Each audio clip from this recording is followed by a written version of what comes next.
بسم الله الحمد لله والصلاة والسلام على رسول الله وعلى آله وأصحابه ومن والاه. قال المؤلف رحمه الله عن عبد الله بن عمر رضي الله عنهما قال: صليت مع رسول الله صلى الله عليه وسلم ركعتين قبل الظهر وركعتين بعدها وركعتين بعد الجمعة وركعتين بعد المغرب وركعتين بعد العشاء. وفي لفظ: فأما المغرب والعشاء والجمعة ففي بيتي. وفي لفظ أن ابن عمر قال: حدثتني حفصة. وفي لفظ أنا عندي للبخاري. عندك؟ طيب. أن النبي صلى الله عليه وسلم كان يصلي سجدتين خفيفتين بعدما يطلع الفجر، وكانت ساعة لا أدخل على النبي صلى الله عليه وسلم فيها. بسم الله الرحمن الرحيم. الحمد لله رب العالمين، وأصلي وأسلم على نبينا محمد وعلى آله وصحبه أجمعين. قال رحمه الله: عن عبد الله بن عمر رضي الله عنهما قال: صليت مع رسول الله صلى الله عليه وسلم ركعتين قبل الظهر وركعتين بعدها وركعتين بعد الجمعة وركعتين بعد المغرب وركعتين بعد العشاء. وفي لفظ: فأما المغرب والعشاء والجمعة ففي بيته. هذه أيها الإخوة هي السنن الرواتب،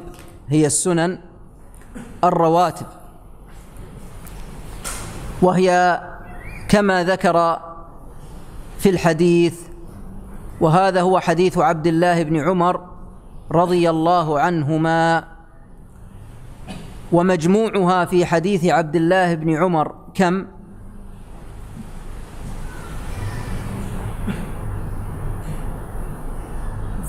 كم المجموع في حديث عبد الله بن عمر؟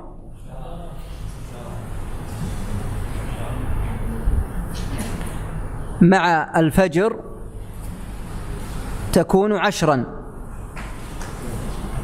وقال: وفي لفظ فأما المغرب والعشاء والجمعة ففي بيته. فأما المغرب يعني فأما راتبة المغرب وراتبة العشاء وراتبة الجمعة ففي بيته. انتبه هنا، فأما المغرب والعشاء والجمعة أي الراتبة. قال: وفي لفظ للبخاري أن ابن عمر رضي الله عنهما قال: حدثتني حفصة. وحفصة هي أخته، هي حفصة بنت عمر رضي الله عنها، أن النبي، وهي زوج النبي صلى الله عليه وسلم، أن النبي صلى الله عليه وسلم كان يصلي سجدتين خفيفتين، أي يصلي ركعتين، فأطلق السجدة هنا على الركعة. وسيأتي هذا في الفوائد إن شاء الله، أن الركعة تسمى سجدة وأن السجدة تسمى ركعة. ولهذا قال الله عز وجل في سورة صاد: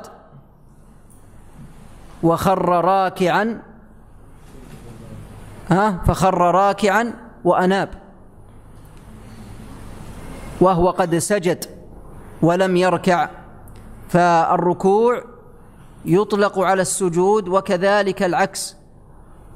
قال: كان يصلي سجدتين خفيفتين بعدما يطلع الفجر، وكانت ساعة لا أدخل على النبي صلى الله عليه وسلم فيها. كانت ساعة يعني وقتا لا أدخل على النبي صلى الله عليه وسلم فيها.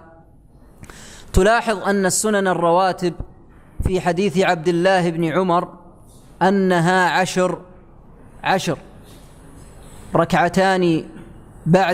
ركعتان قبل الظهر وركعتان بعدها وركعتان بعد المغرب وركعتان بعد العشاء وركعتان قبل الفجر فيكون المجموع 10. وسيأتي التفصيل في هذا. هذه كما قلنا لكم أيها الإخوة تسمى بالسنن الرواتب، وسميت بذلك لأنها مرتبة، أي أنها مؤقتة ومربوطة بالفرائض، مؤقتة ومرتبطة بالفرائض. ووقت السنن الراتبة يبتدئ من دخول وقت الفريضة، يعني عندما يؤذن لأذان الفريضة، وينتهي بخروج وقت هذه الفريضة. فمثلا ابتداء وقت راتبة الظهر إذا أذن للظهر، يعني من زوال الشمس، فإذا أذن للظهر دخل وقت الراتبة القبلية، فإذا صليت الظهر دخل وقت الراتبة البعدية. ومتى ينتهي؟ ينتهي إذا أذن للعصر، أي دخل وقت العصر. والحكمة من مشروعية هذه الرواتب أنها أيها الإخوة تسدد الخلل والنقص الذي ربما يحدث في الفرائض. فلا شك أن الإنسان قد لا يخشع في الفريضة، وقد تأخذه الهواجيس والتفكير، يأخذه التفكير في الصلاة فينقص أجر الصلاة. فالله عز وجل شرع هذه السنن لأجل أن تكمل ما ينقص، لأجل أن تكمل ما ينقص من أجر الفرائض. ولولا أن الله عز وجل شرع هذه السنن لكان فعلها بدعة، ولكن من فضل الله عز وجل أنه شرع لنا هذه السنن الراتبة.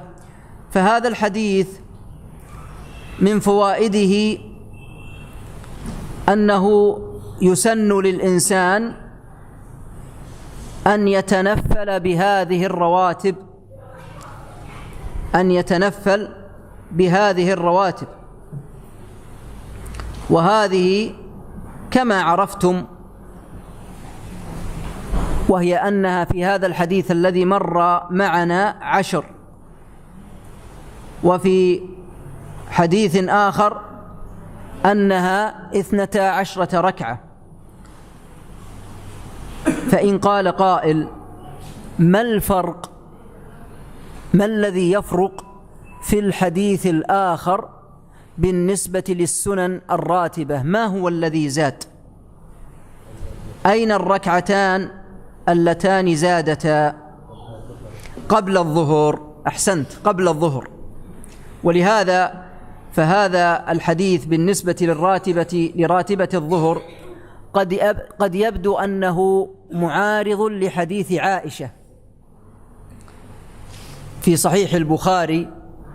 ورد أن النبي صلى الله عليه وسلم كان لا يدع 4 قبل الظهر. وهنا في هذا الحديث النبي صلى الله عليه وسلم يقول ابن عمر رضي الله عنهما: صليت مع النبي صلى الله عليه وسلم صليت معه ركعتين قبل الظهر. فكيف نجمع بين الحديثين؟ اختلف العلماء في الجمع بين الحديثين على عدة أقوال، ولكن لن نطيل لكم في الأقوال.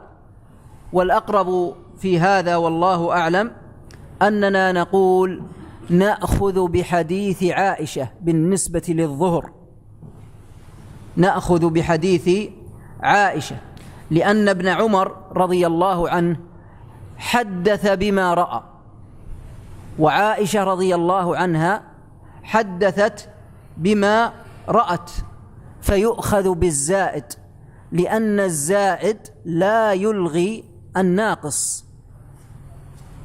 فابن عمر رضي الله عنهما حدث بما رأى، وعائشة رضي الله عنها حدثت بما رأت، فيؤخذ بالزائد.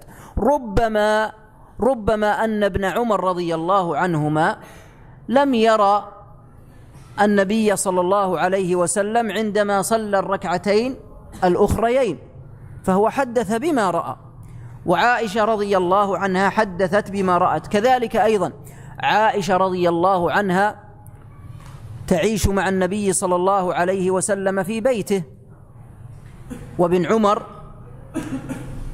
ربما أنه رآه في المسجد، ولهذا فإننا نأخذ بالزائد، وهذا هو الأقرب، وهو أن راتبة الظهر القبلية هي 4 ركعات. ويستفاد أيضا من هذا الحديث أنه لا يوجد للجمعة راتبة قبلية، لا يوجد للجمعة راتبة قبلية، بل إن السنة أن يشتغل الإنسان بالصلاة إلى أن يخرج الإمام، بمعنى أنه يصلي ركعتين ثم يسلم، يصلي ركعتين ثم يسلم، ركعتين ثم يسلم، إلى أن يخرج الإمام. لكن هنا بعض الناس نجد أنه يحضر مبكرا، وإذا قارب وقت خروج الإمام قام يصلي، وهذا من الخطأ، لأنه في هذه الحال كأنه تحرى وقت النهي، وهذا من الخطأ. وأما إذا كان الإنسان مستمرا في التنفل ركعتين ثم يسلم، ركعتين ثم يسلم، إلى أن دخل الإمام، فإنه يجوز، وليس هذا أو لا يعد هذا راتبة قبلية، لا يعد هذا راتبة قبلية بالنسبة للجمعة. وأما بالنسبة لما بعد الجمعة فكما قال ابن عمر رضي الله عنهما فإنه يصلي ركعتين. لكن هنا أيضا فيه إشكال، وهو أنه ورد في صحيح مسلم من حديث أبي هريرة رضي الله عنه أن النبي صلى الله عليه وسلم قال: إذا صلى أحدكم الجمعة فليصلي بعدها 4. وهنا يقول صلى بعدها كم؟ ركعتين. والجواب عن هذا أن العلماء رحمهم الله جمعوا بين الحديثين بعدة أقوال،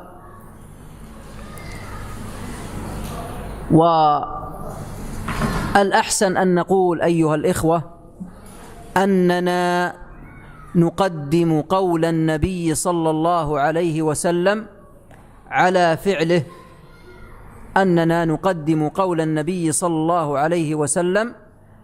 فعله، بمعنى أنه إذا صلى الإنسان الجمعة فإنه يصلي بعدها 4 ركعات، ركعتين ثم يسلم، ثم ركعتين ثم يسلم. وبعضهم جمع جمعا آخر وقال: إن صلى السنة البعدية في المسجد فإنه يصليها 4 ركعتين ثم يسلم، ثم ركعتين ثم يسلم. وإن قال أريد أن أصليها في البيت فإنه يصليها ركعتين.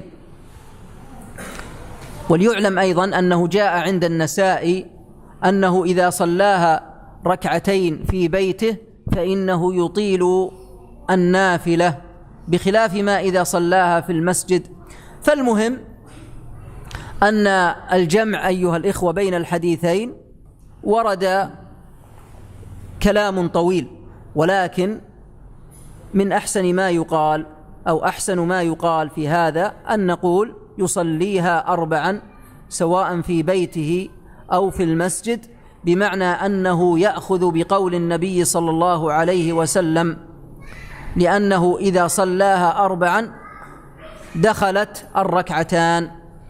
ويستفاد من هذا الحديث أيضا أن المغرب ليس لها راتبة قبلية، ليس لها راتبة قبلية، لكن هناك صلاة، هناك راتبة للمغرب لكنها لا تدخل في السنن الراتبة.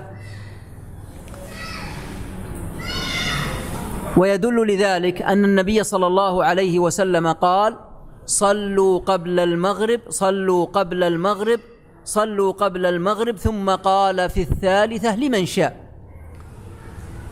وعلى هذا فيسن للإنسان أن يصلي قبل المغرب 2 لكنها لا تدخل في السنن الراتبة. ومن فوائد الحديث أيضا أن العشاء ليس قبلها راتبة، أن العشاء ليس قبلها راتبة. كذلك أيضا من فوائد الحديث أن العصر ليس لها راتبة قبلية ولا بعدية،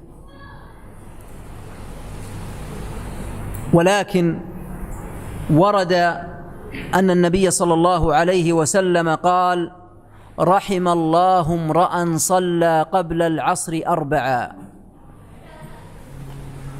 وعلى هذا فإذا صلى الإنسان أو يسن للإنسان أن يصلي قبل العصر 4 2 ثم يسلم، و2 ثم يسلم، ولكنها أيضا لا تدخل في السنن الراتبة. ويستفاد أيضا في هذا الحديث أن الأصل في النافلة أن تكون في البيت إلا لعارض، والأصل في الفريضة أنها تكون في المسجد إلا لعارض. وهذا أيها الإخوة عام في المدينة وحتى في المدينة ومكة، فالأصل أن النافلة تكون في البيت.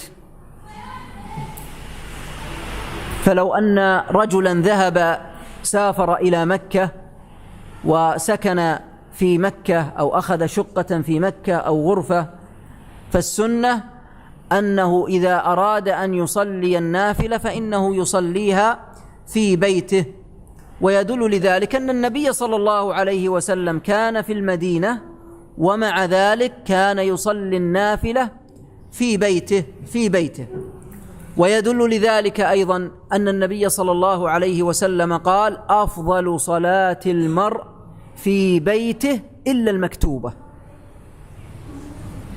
وعلى هذا فالسنة للإنسان بالنسبة للنوافل أن يصليها في بيته بخلاف الفرائض، فالفرائض يجب عليه أن يصليها في المسجد.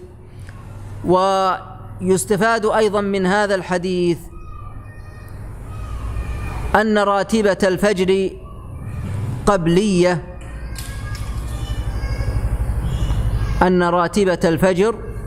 قبلية، وفيه أيضا أدب ابن عمر رضي الله عنه، لأنه لم يدخل على النبي صلى الله عليه وسلم في هذا الوقت وهو ما قبل الفجر، ففيه أدب لابن عمر رضي الله عنهما. ويستفاد أيضا من هذا الحديث أن الركعة تسمى سجدة كما في هذا الحديث، والعكس أيضا كما قلنا لكم. ولهذا قال: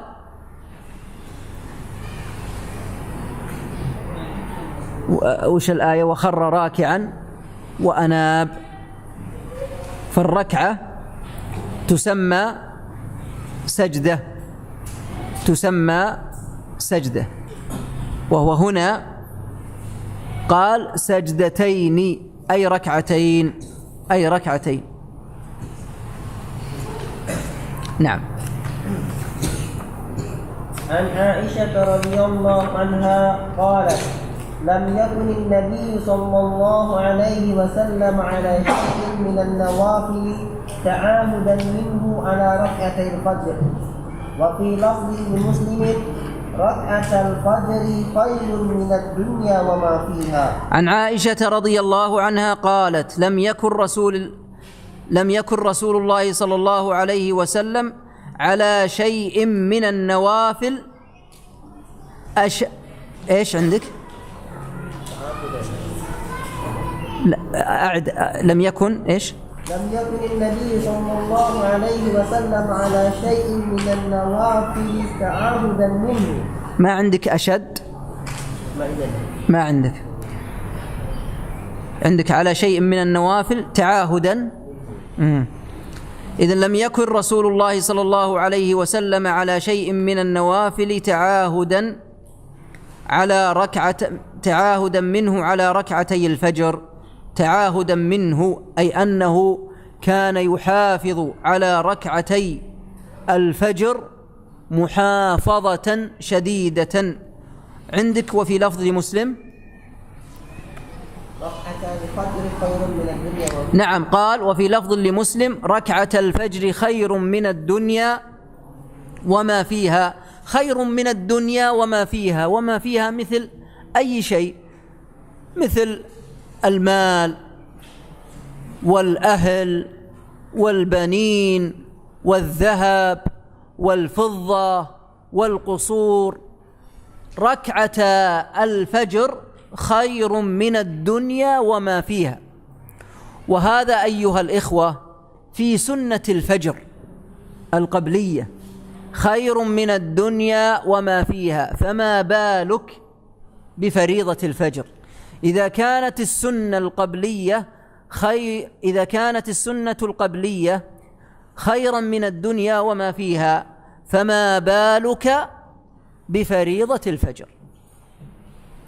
ولهذا فيستفاد من هذا الحديث أن النبي صلى الله عليه وسلم كان يحافظ على النوافل.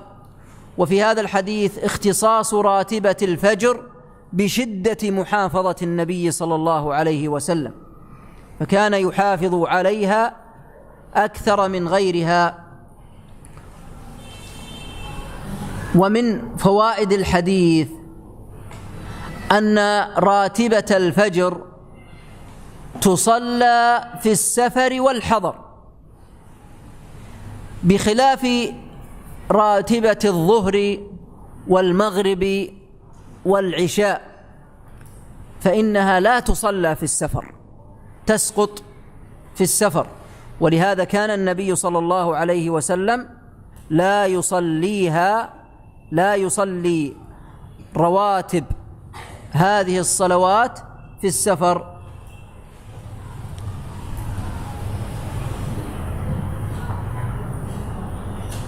طيب، ماذا يقرأ في هاتين الركعتين، في ركعتي الفجر؟ السنة أن يقرأ قل يا أيها الكافرون بعد الفاتحة في الركعة الأولى، وقل هو الله أحد بعد الفاتحة في الركعة الثانية،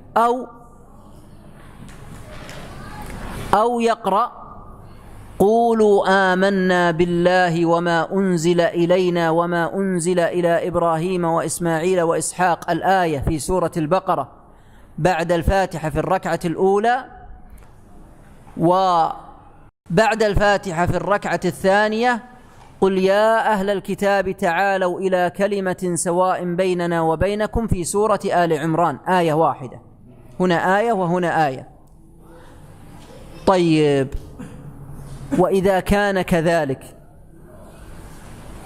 إذا كانت هذه السنة، فمتى يقرأ بقل يا أيها الكافرون وقل هو الله أحد، ومتى يقرأ بقل قولوا آمنا بالله وما أنزل إلينا وقل يا أهل الكتاب، متى يقرأ بهذا ومتى يقرأ بهذا،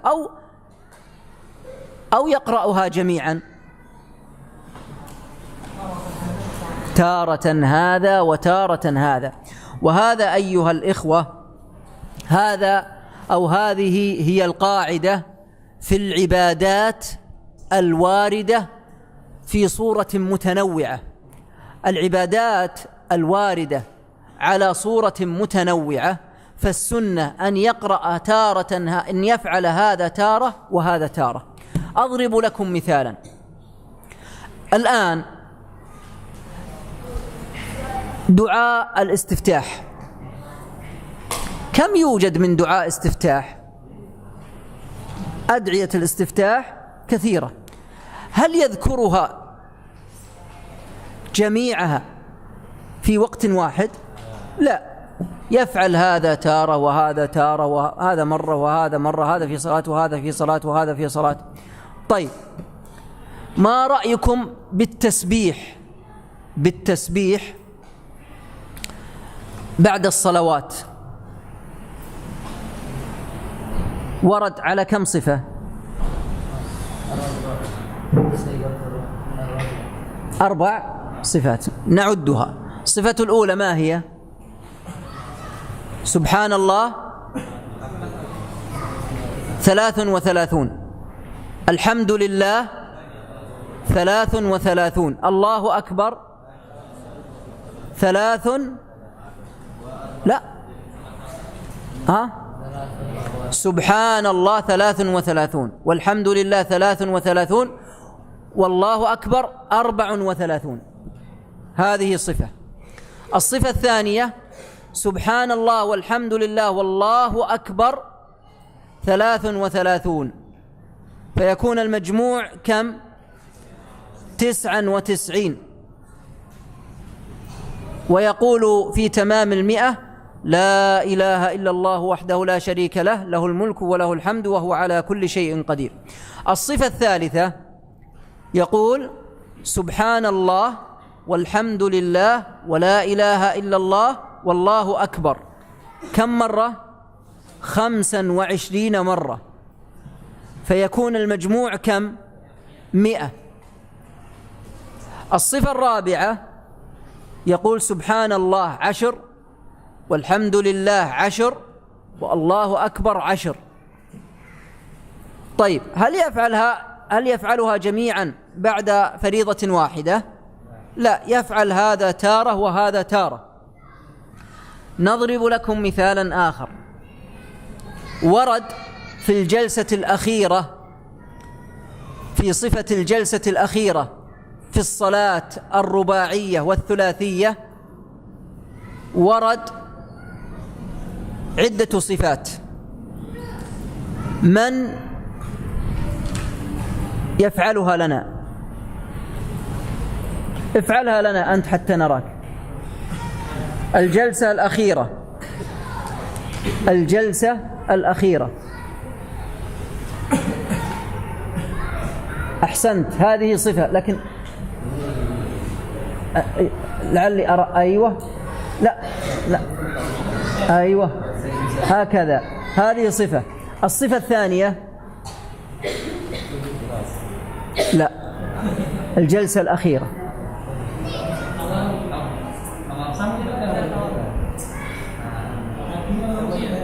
لا، ايش؟ وين؟ شو؟ لا،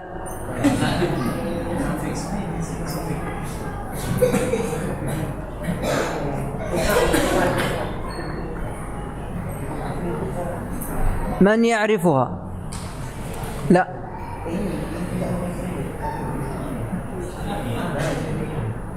لا،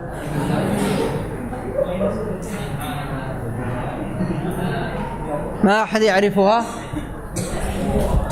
تعرفها؟ تعال.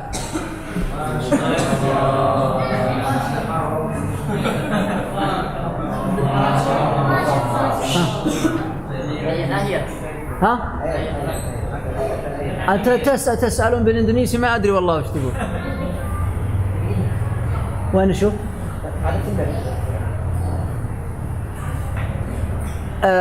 ما شاء الله، لكن أيوة، لا لا، هذه هكذا،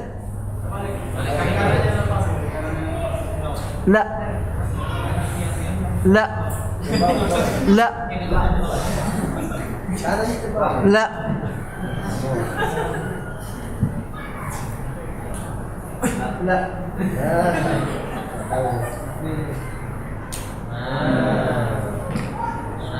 هذه الصفة الثانية، وهذه صعبة قليلا، وخاصة لا يستطيع أن يطبقها. هذه الصفة الثانية، فهمتم؟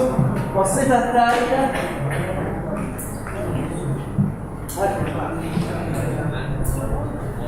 إذن 3 صفات وردت عن النبي صلى الله عليه وسلم. إذن والعبادات أيها الإخوة الواردة على صفات متنوعة، فالسنة أن يفعل هذا تارة وهذا تارة. شيخنا رحمه الله في منظومته ذكر هذه القاعدة، وأحثكم على حفظ المنظومة الفقهية فإنها مفيدة. قال: وافعل عبادة إذا تنوعت وجوهها بكل ما قد وردت لتفعل السنة في الوجهين وتحفظ الشرع بذي النوعين. ماذا قال؟ قال: وافعل عبادة إذا تنوعت. ما معنى هذا؟ يعني إذا كانت العبادة وردت على صفات متنوعة، يقول وجوهها بكل ما قد وردت، يقول افعلها بكل صفاتها. لماذا؟ بين لماذا في الشطر الثاني، قال: لتفعل السنة في الوجهين، يعني تطبق جميع سنة النبي صلى الله عليه وسلم. قال: وتحفظ الشرع بذي النوعين، يعني أنك تحفظ السنة ما تنساها، إذا كنت تطبق ما تنسى. ولهذا أحثكم على حفظ هذه المنظومة. المهم السنة أن يفعل هذا تارة وهذا تارة، والله أعلم، وصلى الله على نبينا محمد وعلى آله وصحبه أجمعين. ونقف إن شاء الله على باب الأذان، فإذا أتينا إن شاء الله من السعودية مرة ثانية فنبدأ في عمدة الأحكام بكتاب الأذان. في سؤال؟ نعم. أما المسند لا أن تكون بيتا، وهناك حديث النبي صلى الله عليه وسلم أن الصلاة في مسجد الحرام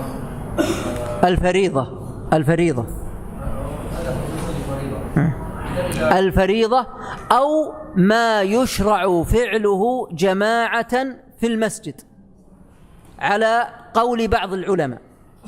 الأصل أنه للفريضة، وبعض العلماء يزيد، قال كذلك ما يشرع فعله في المسجد جماعة كصلاة الكسوف كالعيدين. بعضهم أدخل التراويح، لكن الذي لا خلاف فيه الفرائض.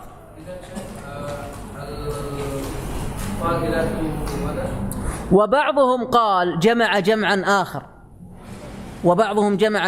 آخر، قال إنه حتى النوافل تضاعف، ولكن المضاعفة تنقسم إلى قسمين: مضاعفة في الكمية ومضاعفة في الكيفية. والأفضل هنا بالنسبة للسنن الرواتب المضاعفة في الكيفية، بمعنى أنه إذا فعل السنة في البيت فهو أفضل. لماذا؟ لأنه ضاعف في الكيفية، وهي اتباع النبي صلى الله عليه وسلم. بعضهم جمع الجمع هذا، لكن نقول السنة هو اتباع هدي النبي صلى الله عليه وسلم. النبي صلى الله عليه وسلم كان يصليها في بيته، وقال عليه الصلاة والسلام لا تجعلوا بيوتكم قبورا. ما معنى لا تجعلوها قبورا؟ بمعنى أنكم لا تصلون فيها. وقال عليه الصلاة والسلام اجعلوا من صلاتكم في بيوتكم، أي لا تنسوا بيوتكم بصلاة النوافل. نعم، الله أعلم.